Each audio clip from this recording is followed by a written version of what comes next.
Assalamualaikum warahmatullahi wabarakatuh.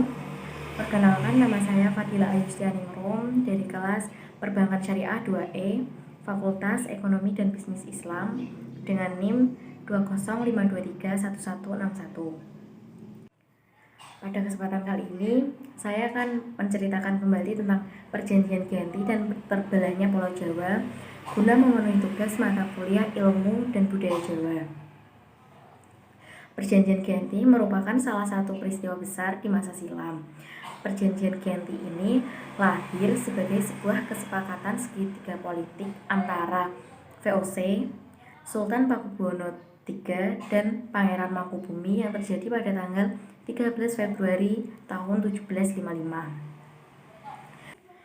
Nama Giyanti ini diambil dari lokasi penandatanganan perjanjian tersebut, yaitu di Desa Janti, yang sekarang dikenal dengan Dukuh Kerten, Jantiharjo, Karanganyar, Jawa Tengah. Jadi, perjanjian Giyanti ini berlangsung di Desa Jantiharjo, Karanganyar, Jawa Tengah. Perjanjian Giyanti ini dibuat dalam rangka meredakan api konflik pada masa lalu karena perpindahan keraton Kartasura ke Surakarta. Pada saat itu, Pangeran Mangkubumi berniat membantu Pakubuwono II dalam menyelesaikan api konflik tersebut. Dan Pangeran Mangkubumi akhirnya mendapat hadiah dari Pakubuwono II, yaitu sebidang tanah. Namun, gara-gara hadiah tersebut, ada salah seorang pangeran yang cemburu dan akhirnya melaporkan kejadian tersebut kepada Gubernur Jenderal Batavia yang bernama Baron van Imhoff. Sang Jenderal Batavia ini pun langsung membuat keputusan agar tanah tersebut tidak jadi dimiliki oleh Pangeran Mangkubumi. Perlawanan ini mendorong Gubernur VOC untuk mengambil sikap menyelamatkan daerah operasionalnya secara tertutup dengan melakukan perundingan tertutup bersama Pangeran Mangkubumi. Setelah berkali-kali melakukan perundingan, Harting bersepakat dengan keinginan Pangeran Mangkubumi yang ingin menjadi penguasa di tanah Jawa. Pada tanggal 23 September tahun 1754, akhirnya terlaksanalah kesepakatan antara VOC dengan Pangeran Mangkubumi, kemudian disampaikan kepada Pakubuwono III selaku pengganti Pakubuwono II. Kesepakatan tersebut menyatakan bahwa Pangeran Mangkubumi mendapatkan wilayahnya. Pada bulan November tahun 1754, Pakubuwono III menyetujui hasil kesepakatan tersebut, dan hasil kesepakatan tersebut disampaikan Pakubuwono III kepada Gubernur VOC Jacob Mussel. Kesepakatan ini akhirnya mendorong sebuah perjanjian besar yang ditandatangani di Desa Giyanti sebelah timur Surakarta. Perjanjian Giyanti ini menjadi pangkal dari terbelahnya tanah Jawa menjadi dua bagian atau yang biasa dikenal dengan istilah Palihan Nagari.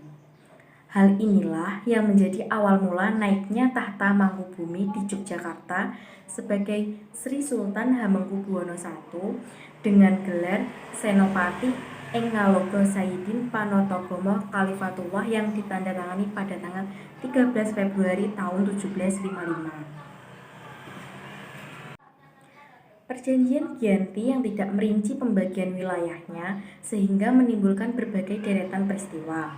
Sementara itu, pasca Perjanjian Giyanti, Raden Mas Said atau Pangeran Sambernyawa yang dahulunya membantu Mangkubumi sekarang masih terus melakukan pemberontakan terhadap VOC.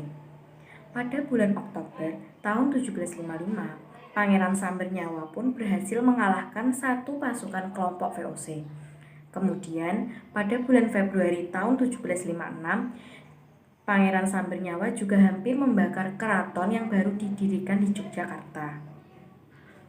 Setelah perang bertahun-tahun, VOC pun akhirnya menyudahinya dengan melakukan perjanjian baru, yaitu Perjanjian Salatiga pada tahun 1757. Perjanjian ini membuat tanah Jawa kembali terbagi.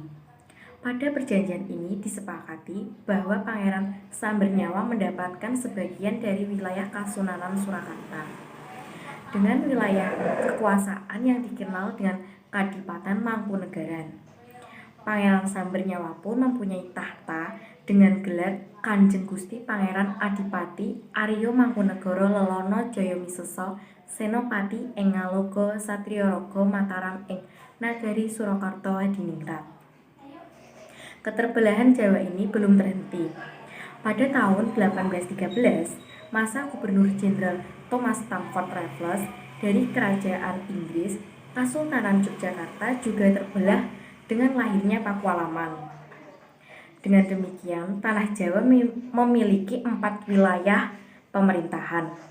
Masing-masing tumbuh dengan perbedaan metode politik. Hal ini pun mengantarkan Jawa kepada rupa yang sangat beragam. Dinamika politik yang digerakkan oleh angin revolusi pada masa pertengahan tahun 1940-an membuat masing-masing mengalami nasib yang berbeda. Hal ini berujung pada perbedaan status hingga hari. Di masa Republik Indonesia, Kasunanan Surakarta dan Kadipaten Mangkunegaran menjadi situs cagar budaya. Sementara itu, wilayah Yogyakarta yang di dalamnya terdapat Pakualaman menjadi daerah istimewa. Sekian yang dapat saya sampaikan. Apabila ada salah kata, saya mohon maaf. Wassalamualaikum warahmatullahi wabarakatuh.